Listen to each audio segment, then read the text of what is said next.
जी। अच्छा काशिफ भाई साहब जी, अच्छा ये बताइए कि ये जो सैटरडे का प्रोटेस्ट था पीटीआई का, इसको अगर थोड़ा सा देख लें इस तरीके से कि ये प्रोटेस्ट जो था वो हमने देखा है कि एक ऐसे जलसे के बाद था जिसके कोई इतने खातिर खा नताइज नहीं थे, बल्कि उसके बाद बहुत सारी जो एक स्पेकुलेशन ये थी कि शायद नहीं कर पाई पीटीआई उस तरह का पावर शो और नहीं कर पा रही पीटीआई इस तरह की मोबिलाइजेशन जो वो चाह रही है। तो इस प्रोटेस्ट ने इस ओपिनियन को बदला है या ये कैसे देख रहे हैं इस प्रोटेस्ट को, सक्सेसफुल और नॉट? देखिए, प्रोटेस्ट कभी भी नंबर से आप ये नहीं कर सकते कि उस वक्त नंबर क्या है, क्योंकि प्रोटेस्ट का जो तरीका है वो जलसे के तरीके से बड़ा मुख्तलिफ होता है। जलसे में आप एक स्टेज लगाते हैं, आपकी लीडरशिप खड़ी होती है, लोगों को आप बुलाते हैं, लोगों को तकरीरें सुनाते हैं, अपना मौकफ लोगों के सामने रखते हैं और हम नंबर गिनते हैं कि कितने लोग आए थे। जब एहतजाज होता है ना जी, एहतजाज में नंबर्स नहीं होते, उसमें रैलीज होती हैं। गाड़ियां अगर होंगी तो थोड़ी गाड़ियां भी बड़ी लगती हैं, लेकिन रैली करने का बुनियादी मकसद होता है हुकूमत आपको रोके, आंसू गैस चले, सड़कों के ऊपर दंगा फसाद हो। और अब कोई भी पार्टी जो ये करना चाहती है उसका मकसद होता है ऑप्टिक्स जितनी भी है, यानी वो एक ऑप्टिक्स क्रिएट करें कि जैसे वो मजलूम है और एक जालिम हुकूमत, एक फैसिस्ट हुकूमत उनको रोकने की कोशिश करे। तो ये बुनियादी फर्क होता है एक एहतजाजी तहरीक में या एहतजाजी कॉल में और एक जलसे की कॉल में फर्क होता है। लेकिन मैं एक चीज और भी, लेकिन जो आपने कहा ना जलसे के नंबर, मैं उस वक्त नंबर देखूंगा और जाहिर हम देखते हैं नंबर्स को, जब आप उसको किसी को खुला हाथ दें, उसको फ्री हैंड तो दें कि वो जलसा कर सके, एक अच्छी जगह पे अपनी मस्जिद की जगह हो, चाहे लियाकत बाग हो, खुला छोड़े और कहें आए जलसा करें। फिर कमेंटेटर्स को ये करना चाहिए कि उसको देखें कि क्या ये जलसा बड़ा था, छोटा था, दरमियाना था। जब हुकूमत सब कुछ ही रोकने में आती है और आपको देती भी जगह शहर से बाहर की, तो जरा मुश्किल हो जाता है उस जलसे को जज करना। नंबर तो नहीं था काशिफ, लेकिन अगर ये इम्पैक्ट वाइज अगर इसको देखें और थोड़ा सा अगर मूव फॉरवर्ड करें और बात करें गंडापुर की, अली अमीन गंडापुर ने जिस तरह से जिस टाइम पे वो वापस गए और उन्होंने वापसी का ऐलान किया और फिर वहां जाके उन्होंने ये बयान दे दिया कि ये एक गोली अगर मारेंगे तो हम 10 गोलियों से जवाब देंगे। अब ये क्या स्ट्रैटेजी है? आपको लग रहा है कि he means what he is saying? देखिए, आई कांट इमेजिन कि वो ये ही मीन्स इट आल्सो, मुझे नहीं लगता ही मीन्स इट। लेकिन आप सोचे कितना खतरनाक बयान है ये कि तुम एक गोली मारोगे हम 10 मारेंगे। सिर्फ ये नहीं है, अगर आप इस बयान में देखें, उन्होंने कहा कबायली जिरगे करो, उनको कहो आज हमारी बारी है, कल तुम्हारी बारी हो।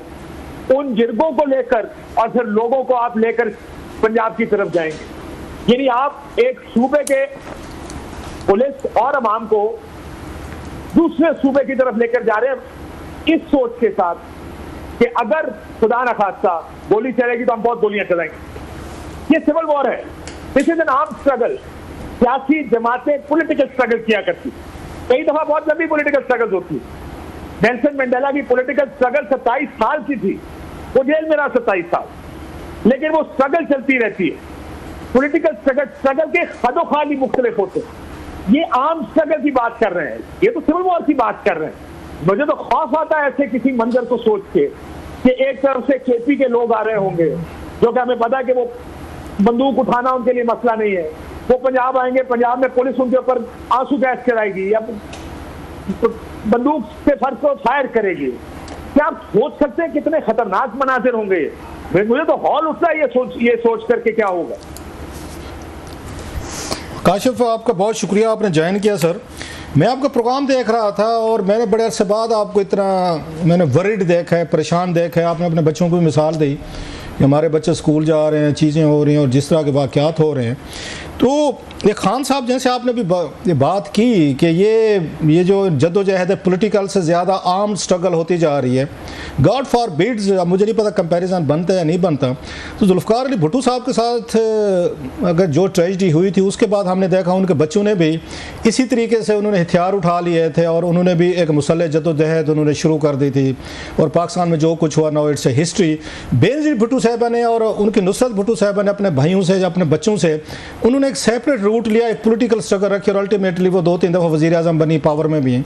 अब क्या समझते हैं गंडापुर साहब और बाकी लोग जो हैं, खान साहब उनको आपकी भी दे रहे हैं, तो ये मुर्तज़ा भुट्टो वाली स्ट्रेटजी पे जा रहे हैं, क्योंकि हमारा कप्तान, हमारा वज़ीर आज़म जेल में है, तो फिर उसके बाद उनको छुड़वाने के लिए we will go to all extent, तो उसी तरह के मिलते जुलते हालात हैं, या आपको लगता है कि मुख्तलिफ बात है ये?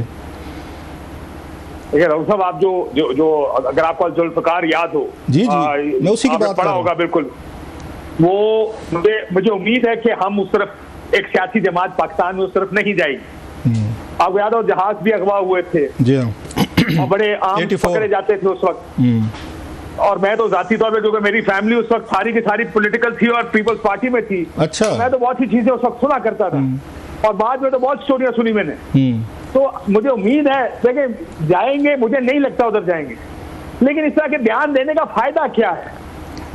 मुझे तो इस बयान के भी फायदा नजर नहीं आ रहा है कि आप एक तो हुकूमत को मवाद दे रहे हैं कि हुकूमत ने अगर आप पर पाबंदी लगानी है, इस बयान की बुनियाद पर आप पर पाबंदी लगा दी, वो कहें देखें ये तो सिविल वॉर कराने की बात करते हैं। और मुझे नहीं लगता कोई सियासी जमात, खासकर इतनी मकबूल सियासी जमात, एक तो होता है साहब जमात गैर मकबूल हो तो उसके पास स्टेटस को बदलने के लिए उसने बंदूक उठानी, इतनी मकबूल सियासी जमात है, लीडर अंदर है लेकिन लीडर बाहर भी आएगा।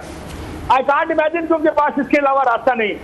बहुत रास्ते, पॉलिटिकल स्ट्रगल एक बहुत कामयाब रास्ता है, दुनिया में पॉलिटिकल स्ट्रगल कामयाब हुई, थोड़ा वक्त ज्यादा लग जाता, लेकिन आम स्ट्रगल जरूरी नहीं है कि वो कामयाब हो, लेकिन उसका नुकसान बहुत होता है। Very true. अच्छा, आप उस दिन मौजूद थे जो मौलाना फजल रहमान साहब की मशहूर ज़माना बैठक हुई है सहाफ़ियों के साथ, उन्होंने मेरा ख्याल मंजूर पश्तीन का हवाला दे रहे थे, if I am not wrong, कि मेरे पास वो कंसल्टेशन के लिए आए थे, मशवरा करने जी हमने जिरगा करना है और हम शायद कोई बहुत बड़े कोई स्वीपिंग कोई स्टेप्स लेने वाले हैं। आप उस वक्त मौजूद थे, तो उन्होंने कहा जनाब कि मैंने उनको समझाया था, रोहिंग्या के मुसलमानों की मिसाल दी थी, वो भी मेरे पास आए थे, तो मैंने उनको भी कहा था कि फेडरेशन के अंदर रहते हुए बेहतर अपने हकूक़ की आवाज़ उठाई जाए, फेडरेशन से अलहदा होकर आप कोई काम करेंगे तो रियासत आपको कुचल कर रख देगी। और उन्होंने कहा जनाब वही कुछ हुआ वहाँ पर।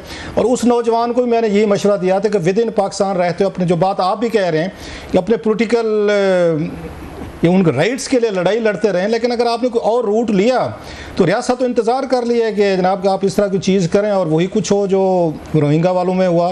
ये मौलाना फजल रहमान साहब वाली बात याद होगी आपको, उन्होंने रेफरेंस दिया था सर। ये बिल्कुल, उन्होंने ये भी कहा था कि मैंने रोहिंग्या के मुसलमानों को कहा कि आपका जो एरिया है उसके मुसलमान शायद आपके साथ रहें, लेकिन बाकी के मुसलमान आपके साथ नहीं होंगे जिनका ये एजेंडा नहीं, और आप आइसोलेट भी हो जाएंगे। और यही कहा उन्होंने, कहा कि मैंने मशवरा दिया कि मैं हूं, असलम यार वली से बातचीत करो, किसी और से बात कर लो, लेकिन मशवरा करो और रास्ता निकालो।